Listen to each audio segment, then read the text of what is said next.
Good morning all of you. कैसे हैं आप सभी लोग। स्वागत करती हूँ अपने यूट्यूब चैनल सोशल साइंस 100% में। और आज हम पढ़ेंगे वर्कशीट 11।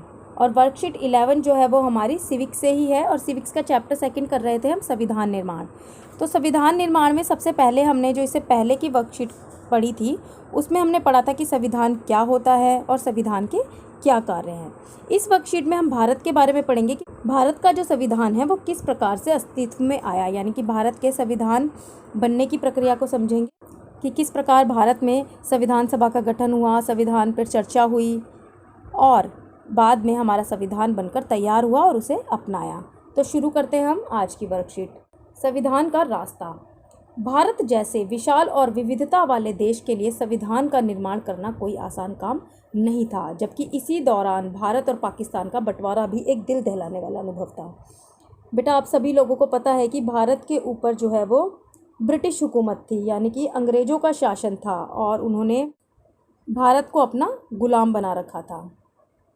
इसके बाद जब भारत को आज़ादी मिली तो वह आज़ादी भी इतनी आसानी से नहीं मिली। आज़ादी के संघर्ष में बहुत से लोगों ने अपनी कुर्बानी दी और जब भारत आज़ाद हुआ 15 अगस्त 1947 को, तो भारत और पाकिस्तान नामक दो राष्ट्र बने, यानी कि भारत का विभाजन हुआ। तो ये बहुत ही दुखद घटना थी। इन सारी मुश्किलों के बावजूद एक अच्छी बात यह थी कि आज़ादी की लड़ाई के दौरान ही भारत के भविष्य में संविधान निर्माण के बारे में चिंतन मनन होने लगा था, यानी कि भारत का जो भविष्य है उसका संविधान कैसे होगा, क्योंकि अंग्रेज़ तो यहाँ से चले जाएंगे। तो अभी तक तो अंग्रेज़ों का शासन व्यवस्था हमारे देश में लागू थी।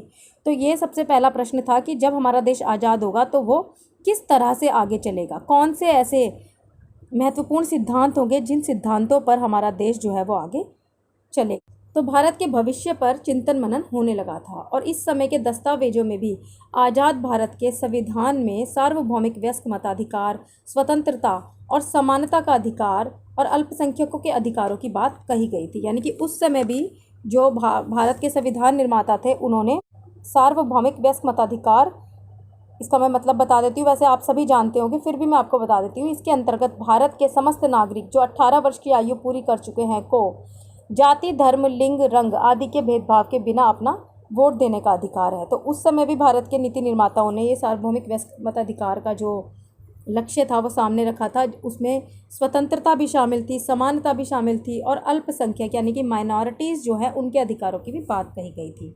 इसमें संविधान सभा की बैठकों से पहले सभी नेताओं में कुछ बुनियादी मूल्यों पर सहमति बन चुकी थी और जो बुनियादी मूल्य थे वो यही थे। तो साथ साथ हम इंग्लिश में भी पढ़ते चलते हैं। The path of constitution. The making of the constitution for a huge and diverse country like India was not an easy affair amid the context of traumatic experience of partition of India and Pakistan. तो भारत का विभाजन हुआ था और उसी दौरान संविधान का निर्माण भी चल रहा था। भारत जैसे विविधता भरे देश के लिए जहाँ पर इतनी डाइवर्सिटी है ये आसान काम नहीं था। However, the good thing was that in India the consensus with regard to making of the constitution had already developed during freedom struggle। जब फ्रीडम के लिए स्ट्रगल चल रहा था तभी ये आम सहमति बन गई थी कि किन मुद्दों पर हमें भारत का जो संविधान है वो तैयार करना है। Framework of the constitution was committed to the include of universal adult franchise, right to freedom and equality and to protect right of the minorities in the constitution. तो हमारे कॉन्स्टिट्यूशन में universal adult franchise, right to freedom, equality and minorities से related जो rights थे उनको protect करने की बात कही थी। यहाँ पे मैं आपको यूनिवर्सल एडल्ट फ्रेंचाइजी का मतलब बता देती हूँ। Under the universal adult franchise all the citizen of India who have completed 18 years of age have right to vote without any discrimination of caste, gender, religion and colour. तो ये उस समय के भारत के लिए बहुत बड़ी बात थी। This means the consensus on some basic principle has already taken place among the leaders before the constituent assembly began। तो अब हम कॉन्स्टिट्यूएंट असेंबली के बारे में पढ़ लेते हैं। भारत का जो संविधान बनाया था वो संविधान सभा ने बनाया था और संविधान सभा में जितने भी मेंबर्स थे उन सभी मेंबर्स का वो चुनाव हुआ था और वो चुनाव की प्रक्रिया के बाद इलेक्ट होकर आए थे और तब उसके बाद उन्होंने संविधान बनाने का कार्य किया था। तो अब हम संविधान सभा के बारे में पढ़ लेते हैं। चुने हुए जनप्रतिनिधियों की जो सभा संविधान नामक विशाल दस्तावेज को लिखने का काम करती है, उसे संविधान सभा कहते हैं। यानी कि संविधान सभा किसे कहते हैं, इसका यहाँ पे आपको अर्थ समझाया गया है कि जिन प्रतिनिधियों को, यानी कि जनता के द्वारा चुने गए प्रतिनिधि जो हैं वो चुने गए और उन्होंने संविधान सभा का निर्माण किया।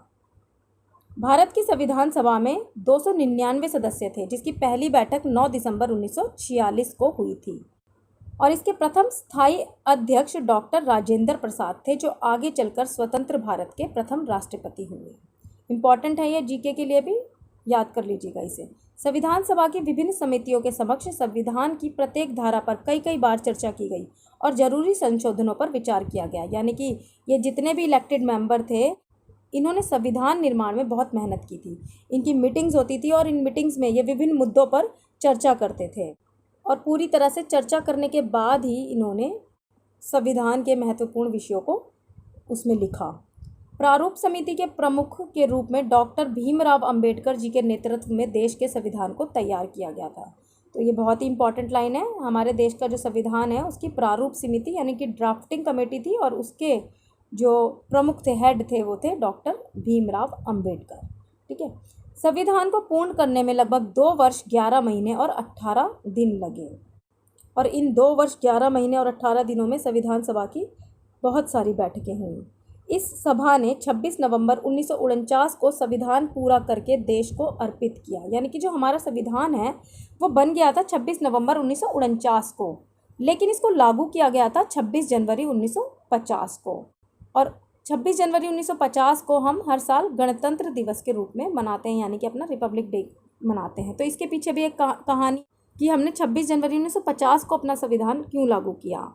पहली बार हमने अपना स्वतंत्रता दिवस जो था वो 26 जनवरी 1930 को मनाया था और इस दिन को याद करने के लिए, इस दिन की याद के उपलक्ष्य में जो है हमने अपना संविधान 26 जनवरी 1950 को ही लागू किया। Now I read in English. Constituent Assembly. The drafting of the voluminous document called the Constitution was done by an assembly of elected representative is known as the Constituent Assembly. The Constituent Assembly of India comprised of 299 members whose first meeting was held on 9th December 1946. Its first president was Dr. Rajendra Prasad, who later on became the first president of independent India. Several rounds of through discussion took place on the Constitution, clause by the clause, in front of various committees. Under the leadership of Dr. Bhimrao Ambedkar as the head of the drafting committee, Constitution was prepared. It took almost 2 years, 11 months and 18 days to prepare it, and finally the Constituent Assembly adopted the Constitution on 26th November 1949, but it come into effect on 26th January 1950, which we celebrated as Republic Day every year. तो आपको easily ये समझ में आ गया होगा। आगे चलते हैं। अब है संविधान की स्वीकार्यता। दुनिया के कई देशों में संविधान को फिर से लिखना पड़ा या कई देशों में संविधान मात्र किताब बनकर रह गया। अब देखिए यहाँ पे बताया गया है कि बहुत सारे देश ऐसे हैं जहाँ पे संविधान पहले लिखा गया था, लेकिन बदलते राजनीतिक परिदृश्य में उन संविधान को दोबारा से लिखना पड़ा। कई देशों में तो संविधान मात्र एक किताब बनकर रह गया, परंतु पिछले 70 सालों से भारतीय संविधान भारत के नागरिकों को जोड़े रखने में सफल रहा है, क्योंकि संविधान द्वारा सभी समूह, जाति, वर्ग, धर्म, पेशे के लोगों को बराबरी का स्थान दिया गया है। ये हमारे संविधान निर्माताओं की दूरदृष्टि ही है कि उनके द्वारा लिखित जो संविधान है वो आज भी प्रासंगिक है और भारतीय संविधान में सभी जाति, वर्ग, धर्म, पेशे के लोगों को बराबरी का स्थान दिया गया है। और भारतीय संविधान में संशोधन की व्यवस्था भी की गई है, यानी कि जो भी भारत का संविधान की एक बहुत महत्वपूर्ण विशेषता है कि ये ना तो अधिक कठोर है और ना ही अधिक लचीला है, यानी कि इसमें कठोर और लचीले दोनों के ही गुण हैं। तो इसका मतलब है कि इसमें कोई भी परिवर्तन हम आसानी से नहीं कर सकते। तो इसका ये तो हो गया कि ये इसके कठोरता का उदाहरण है, लेकिन ऐसा नहीं है कि हम परिवर्तन कर ही नहीं सकते, परिवर्तन हम कर सकते हैं। ये इसका मतलब ये है कि बदलते हुए परिदृश्य में, यानी कि जो आज दुनिया जो है तेज़ी से चेंज हो रही है, तो बहुत सारे नए मामले भी आएंगे जो उस समय अस्तित्व में ही नहीं थे। तो हमारे देश में संविधान संशोधन भी किया जा सकता है, जिससे कि आगे आने वाले परिवर्तनों को ये समय के साथ साथ अपने में जोड़ सके। तो ये जो है वो हमारे संविधान की बहुत ही प्रमुख विशेषता है। साथ ही सार्वभौमिक वयस्क मताधिकार को मान्यता दी गई है, जो आज़ादी से पहले नहीं थी, और ये मैंने आपको बता दिया है कि सार्वभौमिक वयस्क मताधिकार क्या है। संविधान में समय अनुसार कई संशोधन हुए हैं, लेकिन इसकी आत्मा हमेशा बनी रही, और ये भी बहुत ही महत्वपूर्ण विशेषता है हमारे देश के संविधान की, कि हमारे देश के संविधान में संशोधन तो होते हैं, लेकिन इसकी आत्मा जो है, इसका मूल जो है, वो इसके पीछे जो दर्शन है वो चेंज नहीं किया जा सकता। तो भारत के संविधान का दर्शन जो है वो भारत के संविधान की प्रस्तावना यानी कि प्रियम्बल में वर्णित है, और ये जो प्रियम्बल है उसके बारे में हम अपनी आगे आने वाली वर्कशीट में पढ़ेंगे। Acceptance of Constitution. Many countries of the world had to rewrite their constitution afresh, or the constitution exists as a mere piece of paper. यानी कि बहुत सारे देश जो हैं वहाँ पे कॉन्स्टिट्यूशन एक तरह से एक किताब मात्र बनकर रह गई है। However, over the last 70 years, Indian constitution is successful in binding together of its all citizens. Because the constitution ensures and treats members from different languages, groups, castes, classes, religion and occupation equally. तो भारत में सभी को equal rights दिए गए हैं, इसीलिए ये समस्त भारत के नागरिकों को जोड़ने का भी काम करता है। Along with that, universal adult franchise was recognized, which was not prevalent before independence. और इंडिपेंडेंस से पहले जो है वो हमको यूनिवर्सल एडल्ट फ्रेंचाइजी यानी कि राइट टू वोट नहीं था। Over the time many amendment took place in the constitution, यानी कि बहुत सारे अमेंडमेंट संशोधन हो गए हैं, परिवर्तन हो गए हैं। However the soul of the constitution remained intact, और कॉन्स्टिट्यूशन की जो सोल है, आत्मा है, वो वैसे के वैसे ही है, और इसके बारे में हम अपनी नेक्स्ट वर्कशीट में पढ़ेंगे। तो आज की हमारी वर्कशीट तो कंप्लीट होती है, लेकिन अब हम इसके क्वेश्चंस देख लेते हैं। तो फर्स्ट क्वेश्चन इसका, व्हाट इज़ कॉन्स्टिट्यूएंट असेंबली। तो अभी हमने पढ़ा था कॉन्स्टिट्यूएंट असेंबली क्या है। An assembly of elected representative is known as the constituent assembly. Second question है, who was the chairman of drafting committee of the constituent assembly. अभी हमने पढ़ा था कि ड्राफ्टिंग कमेटी के चेयरमैन कौन थे, डॉक्टर भीमराव अंबेडकर।